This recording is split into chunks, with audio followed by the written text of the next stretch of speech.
because you got new hips.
I need it. It's not this lot, it's this lot right here, the little park lot. Yeah. Owned by the town. It's the lot adjacent to the park. On the other side or down that one? So you'll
Alrighty then, we're about to begin. My name be Greybeard. I'm a privateer.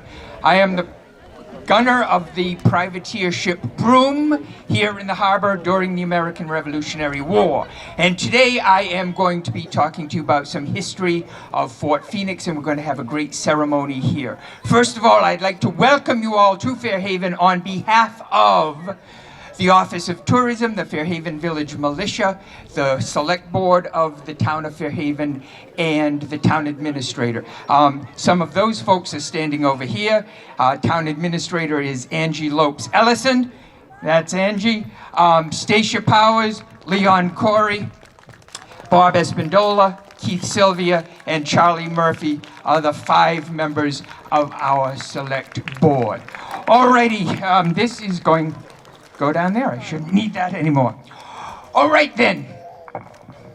We're gathered here on July 4th at Fort Phoenix, which played a role in the American Revolution. The activity here in Fairhaven actually started before we had a fort here. So the very first story I'm going to tell you is about something that happened before Fort Phoenix was ever here. As you probably know, the war began on April 19th, 1775, and that is the day that the Redcoats marched out of Boston toward the towns of Lexington and Concord. That's the day of the shot heard round the world. That's the day when Paul Revere and two other people who didn't have really good public relations in their family rode off into the countryside and warned everyone that the Redcoats were on the move. Our militia companies here in the village went to Boston following the battles of Lexington and Concord, and then they came back to the villages. Our militia, like our Fairhaven Village militia, were volunteers, people between the ages of 16 and 60 years old in good health were required to volunteer to defend our villages at the time of attack. And on Saturday mornings, usually these folks would gather in a field outside the village and they would muster. They would practice. They would practice their learning their commands. They would practice loading and firing their muskets.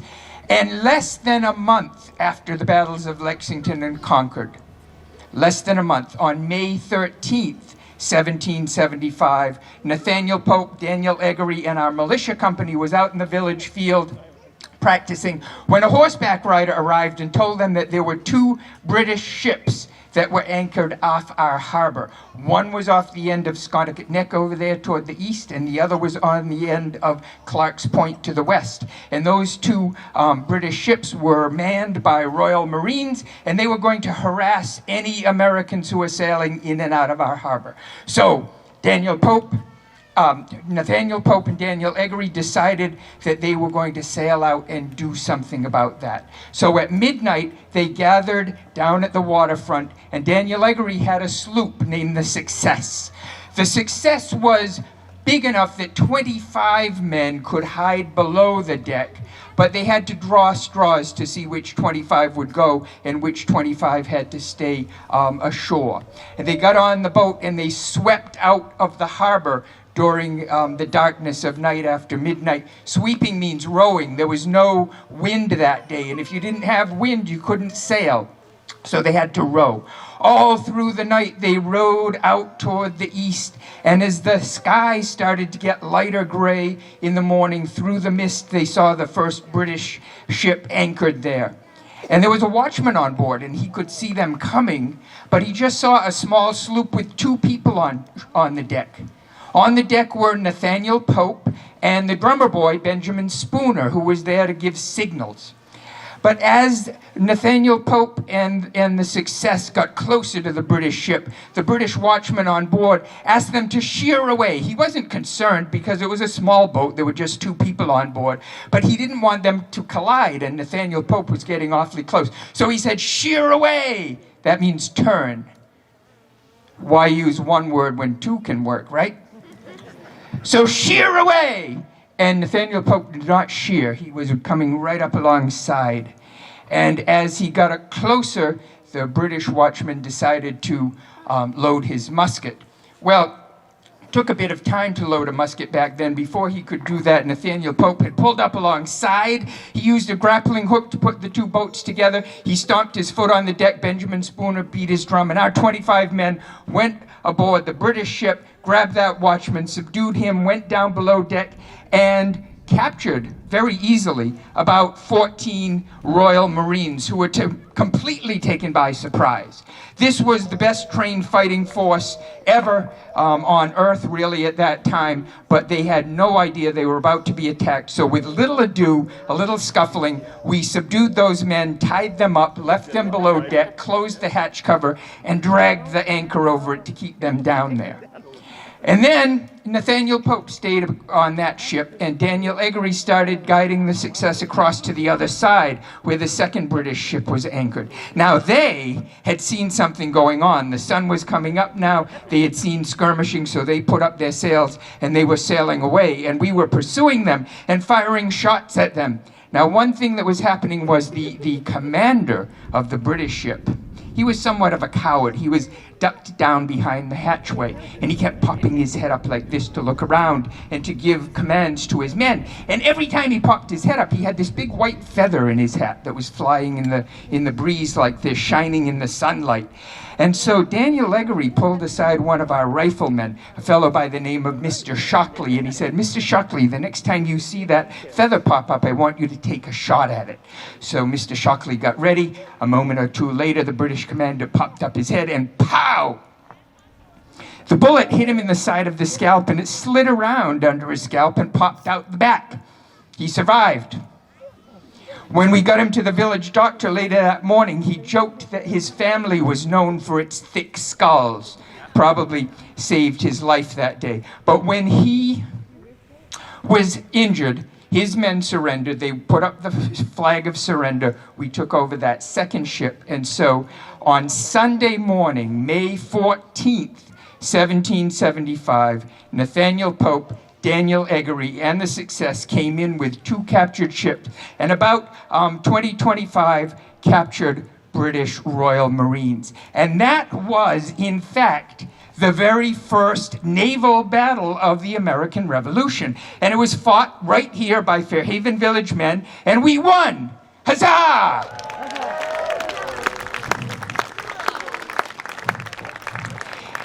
But it was around that time that they decided that they should build a fort. Now, this was all the town of Dartmouth during the Revolution, but there were villages here on the Acushnet River, and here on our side of the river, there was Fairhaven Village, there was Oxford Village. On the other side of the harbor was Bedford Village, and way up 3.5 miles from here was Acushnet Village, or Head of the River Village. And all 4 of those villages were north of this rocky point here. So it was decided to build a fortification here to defend against the British sailing up and attacking those 4 villages. So they built a fort here, and there were 11 small cannon, like that one right there, that were pointing out. And there were 34 or so men who were stationed in here. And originally this fort did not have a name. This place was known as Nolscott Point. Nolscott's an old Native American word that means Nolscott. And so the fort was here, the fort at Nolscott Point, and that was the beginning of the war. Now let's skip ahead to why we're celebrating today. In July of 1776. It was a year later. The fort wasn't even completed at that time here. It took about 2 years to build the fort.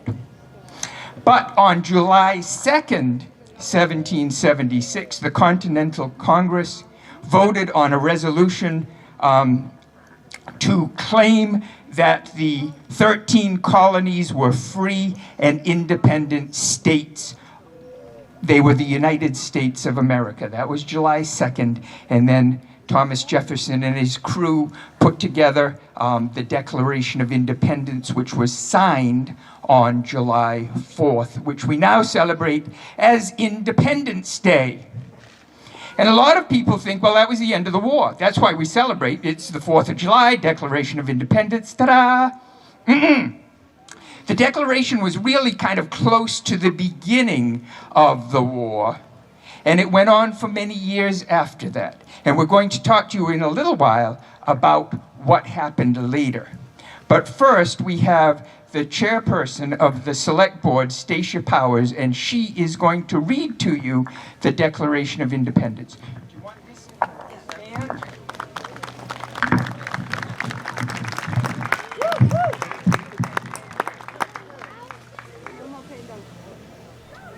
In Congress, July 4th, 1776, the unanimous Declaration of the 13 United States of America.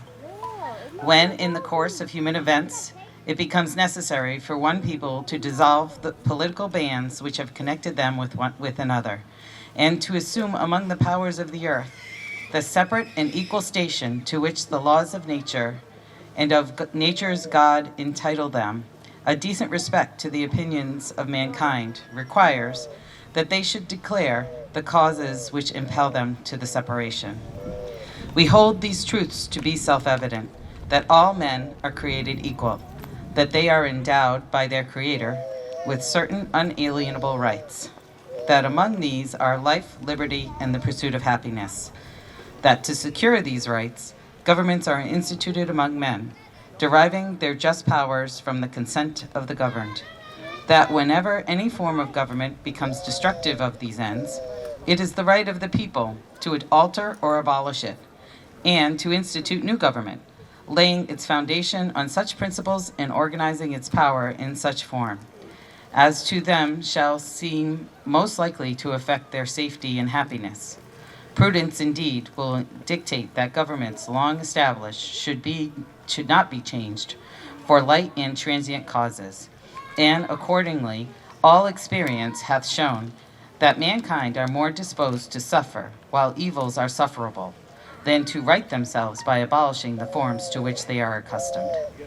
But when a long train of abuses and usurpations, pursuing invariable the same object, evinces a design to reduce them under absolute despotism, it is their right, it is their duty to throw off such government, and to provide new guards for their future security. Such has been the patient sufferance of these colonies, and such is now the necessity which constrains them to alter their former systems of government. The history of the present King of Great Britain is a history of repeated injuries and usurpations, all having direct object the establishment of an absolute tyranny over these states.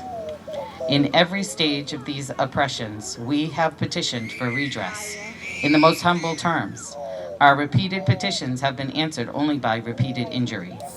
A prince whose character is thus marked by every act which may define a tyrant is unfit to be the ruler of a free people. We, therefore, the representatives of the United States of America in General Congress, assembled, appealing to the Supreme Judge of the world for the rectitude of our intentions, do, in the name and by the authority of the good people of these colonies, solemnly publish and declare that these united colonies are, and right ought to be free and independent states, that they are absolved from all allegiance to the British Crown, and that all political connection between them and the state of Great Britain is and ought to be totally dissolved, and that as free and independent states, they have full power to levy war, conclude peace, contract alliances, establish commerce, and to do all other acts and things which independent states may of right do. And for the support of this declaration, with a firm reliance on the protection of divine providence, we mutually pledge to each other our lives, our fortunes, and our sacred honor.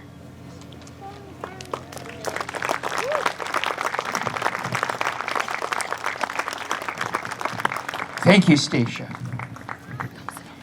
But the war went on. The war went on and on. Now, the war went on in 76, 77, 78, 79. The Revolutionary War did not end until 1783. And as I told you before, I am a privateer.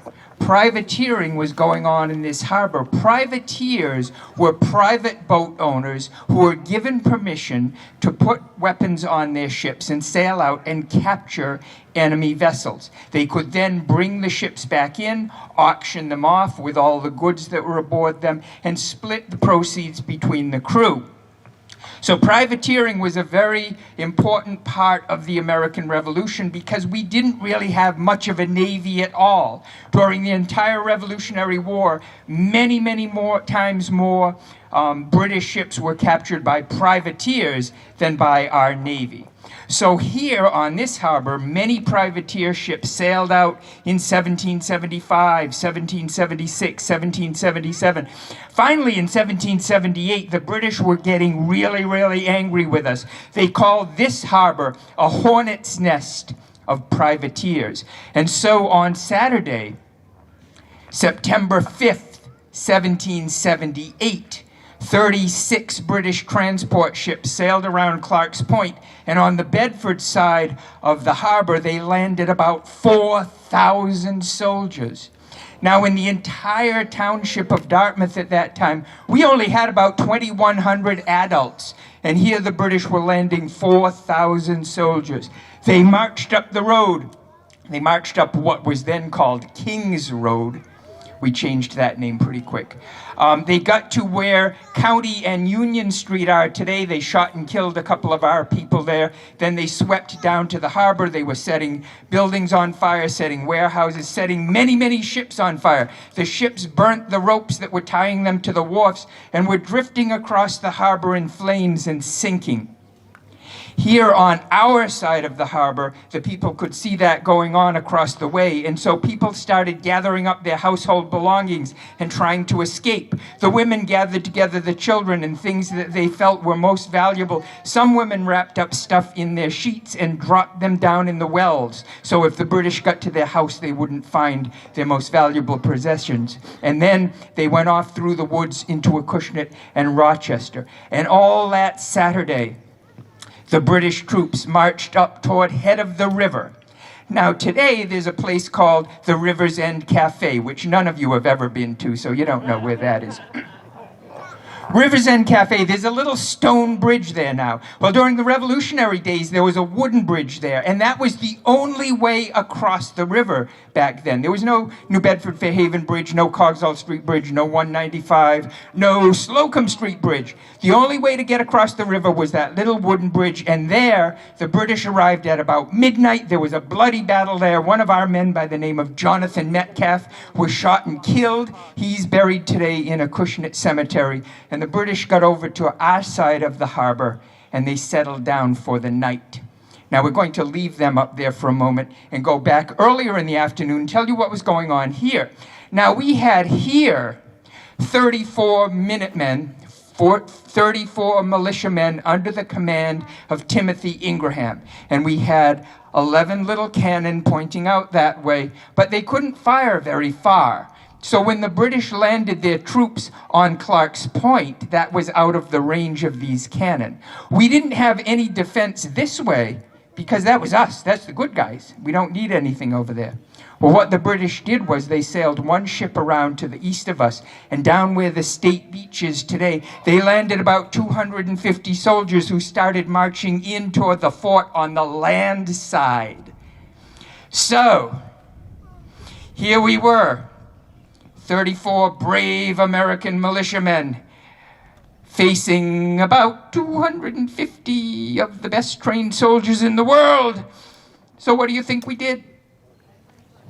Run away, run away, run away. Yes, that's exactly what we did. We knew that we couldn't hold up against them, so we fired one volley of shot at us. Our men scattered on the way to the village and got out of here. The British came in here and they destroyed all of the cannons except one. That one survived. They brought in sledgehammers, and they cracked the barrels. If you crack the barrel of a cast iron gun, it can't fire anymore. But that one managed to survive. We mounted it again. It was used during the War of 1812, and it is still here at Fort Phoenix. That is an original gun that's been here ever since the Revolutionary War. But they destroyed the fort. They got back to their ship, and they sailed over to Sconticut Neck. Now, the big group of ships that had dropped off people on the Bedford side also sailed over to Sconticut Neck. The plan was you march up the west shore of the Acushnet River on Saturday, and then on Sunday they were going to sweep down through the Fairhaven side. Now let's go to Sunday morning. It's Sunday morning and you have all of those British soldiers up at Acushnet Village. They're all very, very hungry. So they started looting and breaking into people's houses looking for food.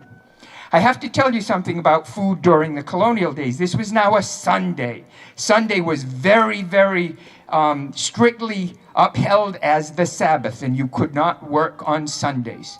You couldn't open shops, you couldn't work in your garden, and cooking was considered work, so women were not allowed to cook on Sundays. What they would do is on Saturdays, they would make a whole lot of extra food, usually big, big pots of baked baked beans. And they would put the baked beans down in the cellar near the chimney fire, and they would have them on Sunday so that they could just scoop them out. Well, the British started breaking into their houses and stealing people's food, stealing their baked beans. They got into Doc Toby's house up in the village, and they opened the cellar door to go down and get the beans. They closed over the closet door where the Tobys had held much of their valuables hidden away, and they missed the valuables, but they did get the baked beans. So that morning, you had hundreds and hundreds and hundreds of British soldiers eating lots and lots and lots of baked beans. Later on that morning, you could hear them coming. You could hear their boots on the ground. That's what you were thinking. And they were setting houses on fire very carefully. There was a lot of gas in the air that morning. And finally, they got to Bartholomew West's house. Now, Bartholomew West lived in a house right near where Oxford School is today. And he was the grandson of the Pilgrim John Cook. Bartholomew West was 88 years old in September of 1778. And he had a Wampanoag woman named Hannah Sogg as his servant. And when the British came and they were going to burn down your house, they were kind of polite about it. They'd knock on the door. They'd say, "Hello, we're going to burn your house down. You might want to get out."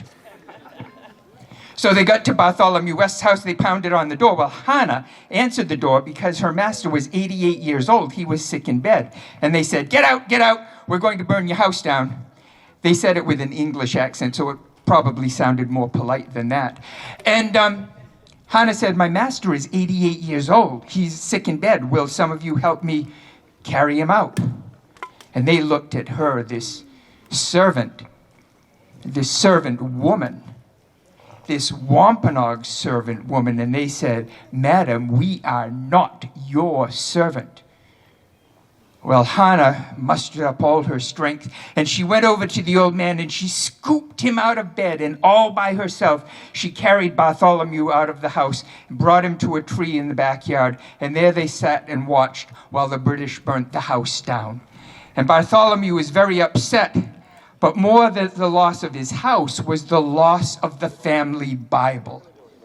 The family Bibles, every family had one. It was a very important book, not just for religious reasons, but because all of the family history was written down in the front pages of the family Bible. They would record special dates, like when couples were married, when babies were born, not always in that order. And even news like the winter when it was so cold that the river froze and you could ride a horse over from Bedford Village. All of that information was written in the front of the Bible. And Bartholomew thought that the British had burnt his family Bible. They hadn't, though. They had taken it. And they carried that Bible with them all throughout the war and returned to England with it. And today, in 2022, in the town of Bodmin, England, in the club rooms of the 46th Regiment of Foot, there is Bartholomew West's family Bible in a glass case, and they still won't give it back. And we know people who have tried. We know members of the public who are direct descendants of Bartholomew West, and they've tried over the years. They've written every politician on both sides of the Atlantic trying to get that Bible back, not for themselves, but for the town, for the history. And the British will not let it go. But it's there in Bodmin, England, and you can all go and visit it. And if a bunch of you all went together, you could maybe start a little distraction. And I'm not advocating thievery, though, because A, I'm a town official and my boss is right there, and B, it would be return of stolen property, so it would be okay, you know. Alrighty, so the British, they burnt Bartholomew's house. They went to Bartholomew Tabor's house. He stood up against them because he noticed that the commander who came to his door and said, "Get out, I'm going to shoot you," he didn't have a flint in his gun.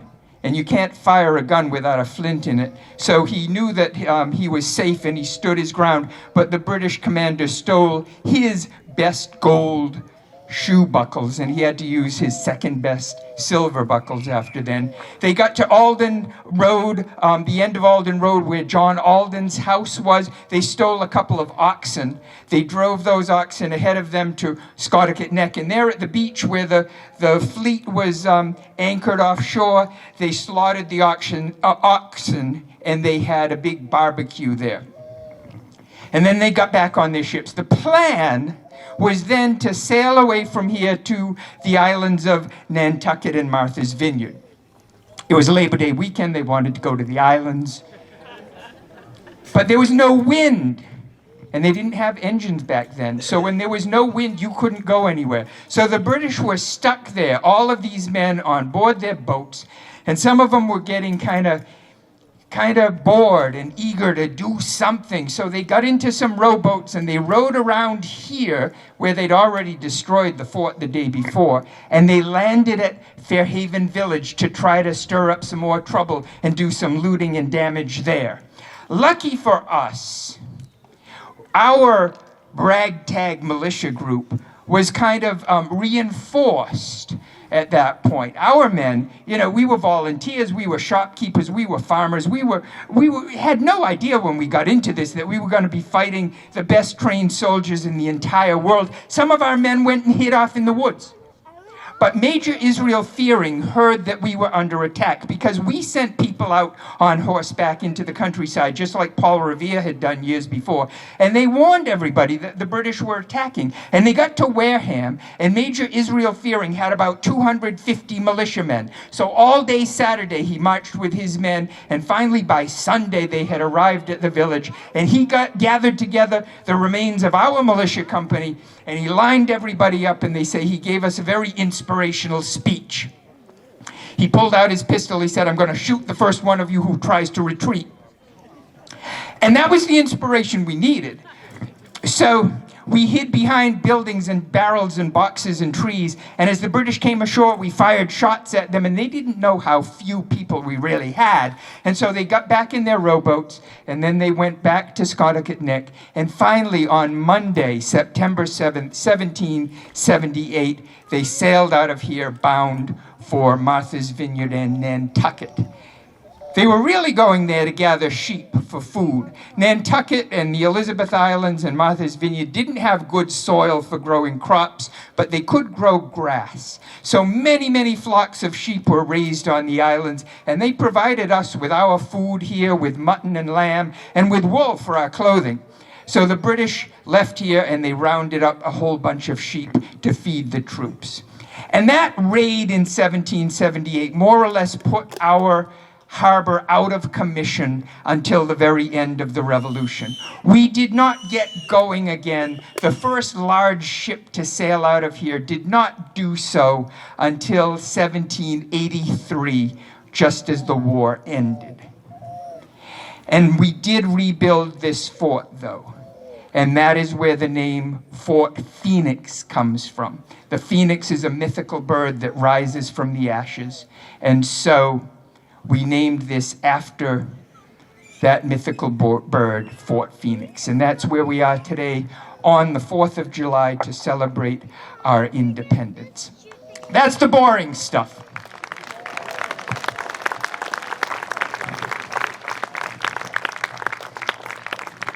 Alrighty. Now we are going to have the singing of the national anthem. We're going to have the raising of the American flag, and that will be followed by a small gun salute by the Marine Corps League. So I'm going to invite up our singer. Our singer is Acushnet resident and Fairhaven High School graduate Tori Kalis, who is the current Miss Freetown, and then she is accompanied by a couple of other Miss New Bedford teen and Miss Freetown teen. You can come and stand on either side if you want, or you can just stand there. Yeah, Tori. Okay, they're being told to go up there. Tori is going to get the microphone. Now, raising our flag for us this morning, we have Cassie and Lacey Freitas, the daughters of the late Selectman Dan Freitas. They are the ones raising our flag. And then we will have the Marine Corps League give a gun salute. And there'll be more after that. Here you go.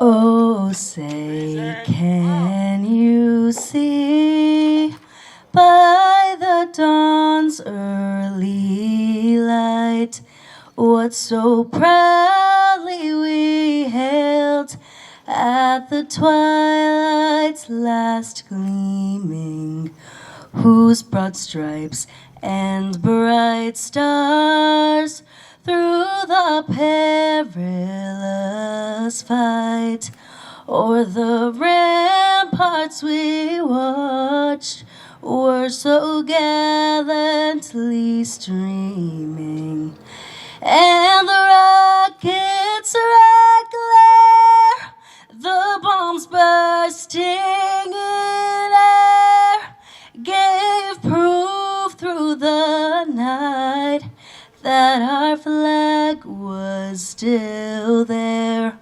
Oh, say, does that star-spangled banner yet wave o'er the land of the free and the home of the brave?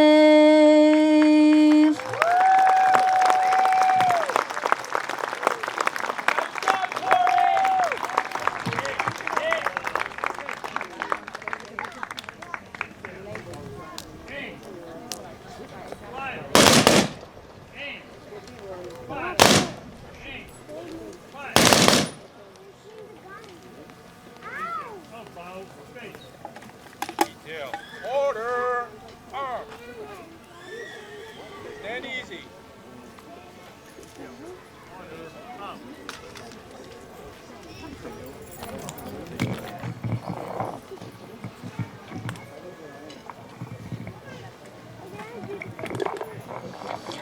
Alrighty now, here's the part you really came for. Right now, under the command of Commander, he's the commander, so they're under his command, Wayne Oliveira, the Fairhaven Village Militia is going to be loading and firing the 5 cannons that we have here. Now, these are Civil War cannons. They were not here during the Revolution. They came in 1861 at the beginning of the Civil War, and they have been here ever since. So here at the fort, we have a Revolutionary War cannon. We've got these 2 from the War of 1812, and we have 5 cannon from the Civil War.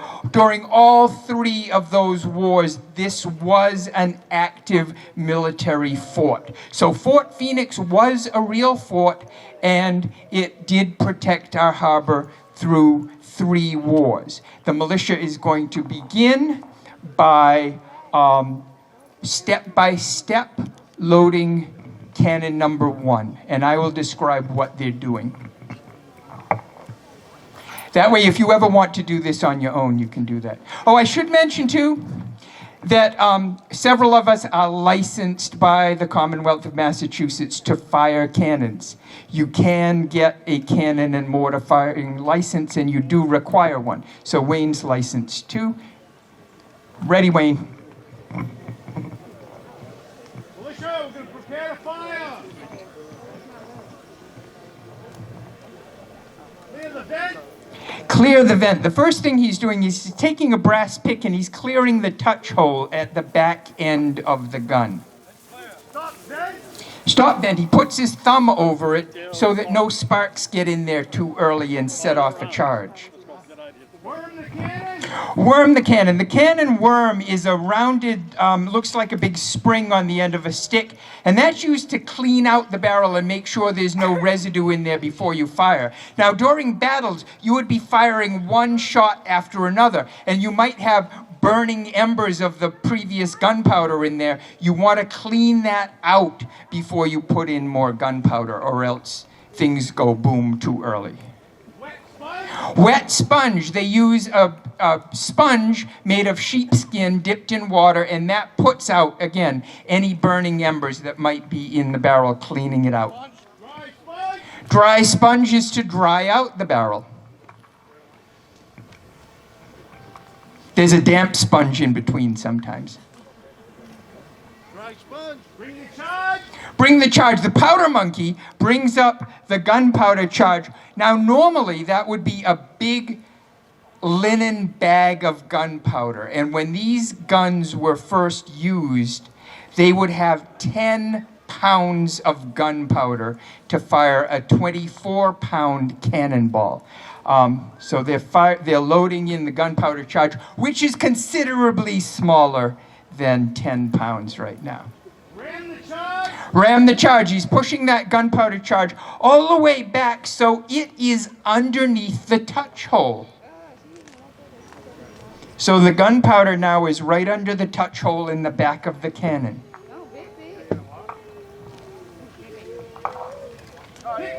Pick the charge. Pick the charge. We skipped a step there, in case you noticed. We didn't load the cannonball. There's a boat coming in. Primer.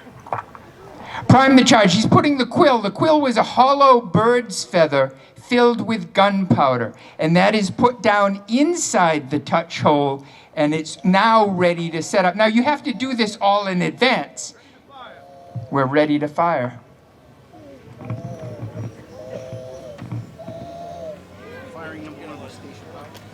Firing cannon number 1 is going to be Stacia Powers. How about that? They're going to light the match. Now, the match is made out of a piece of cotton rope, and that has been soaked in saltpeter.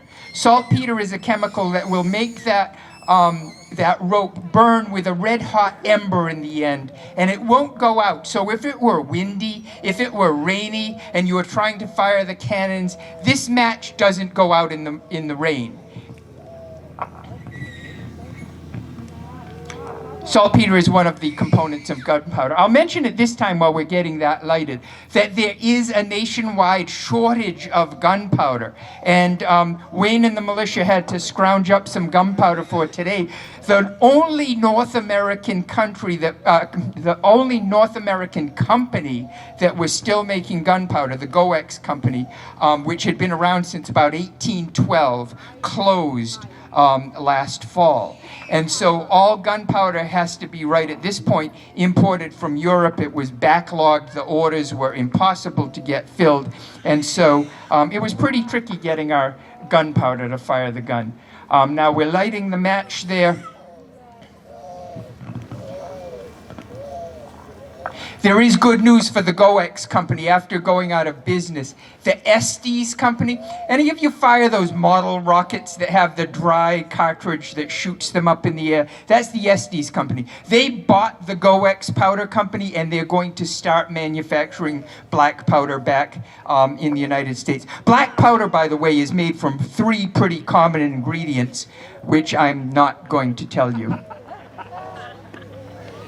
We didn't make our own today.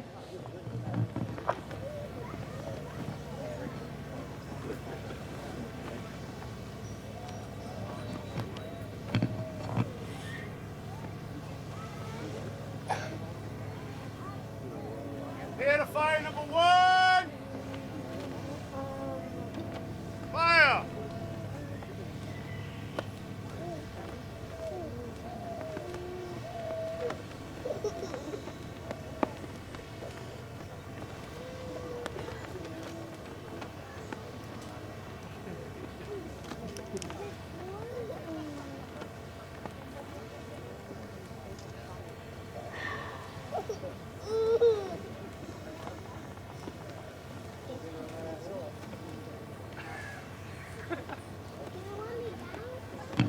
The enemy's coming in very slowly.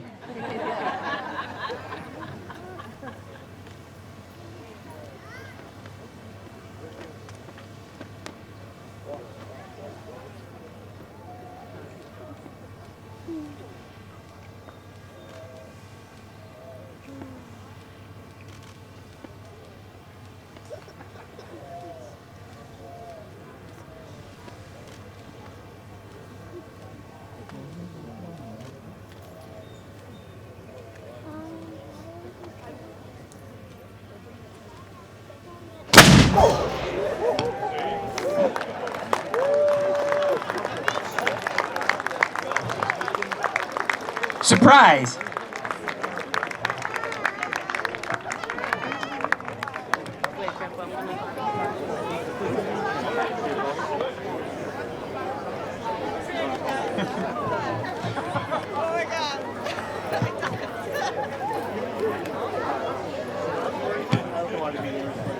Cannon number 2, Leon Corey. We're going to have a race. Okay, let's time this.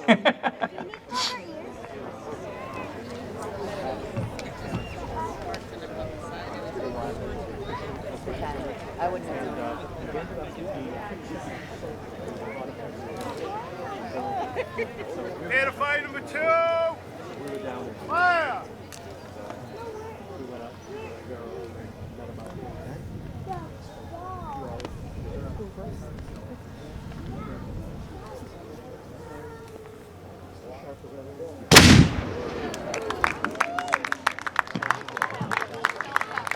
Okay, so far Leon's ahead.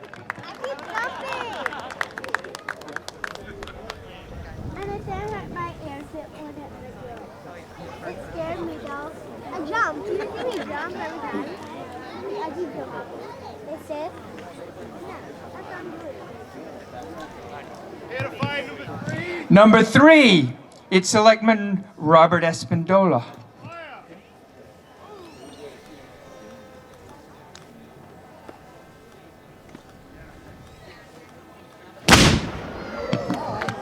That dude scared me. That was a close call. I think Bob and Leon tied for speed. Yeah, and then 4. Keith Sylvia is going to fire number 4. And then there's going to be a fight about who fires number 5. Prepare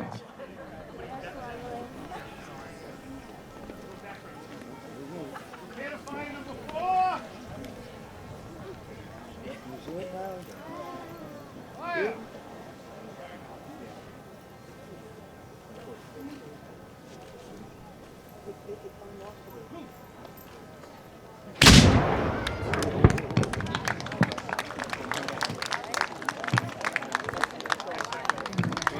One thing I want to mention to you about number 5. First of all, cannon number 5 has a plaque on it now that's dedicated in memory of Ellie Silveria, who was the longtime commander of the Fairhaven Village Militia. He died in 2000, and Cannon 5 was his favorite cannon. One of the interesting things about Cannon 5 is that when the sound gets to the other side of the harbor, it bounces off the buildings there, and you have an echo come back, so you kind of hear it once and then twice. And it looks like Charlie Murphy, so we have had all 5 of our new 5-person board, select board, firing our cannon. So Charlie Murphy's doing number 5. 5, fire!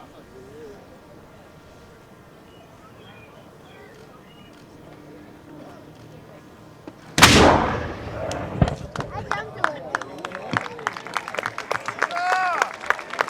Huzzah!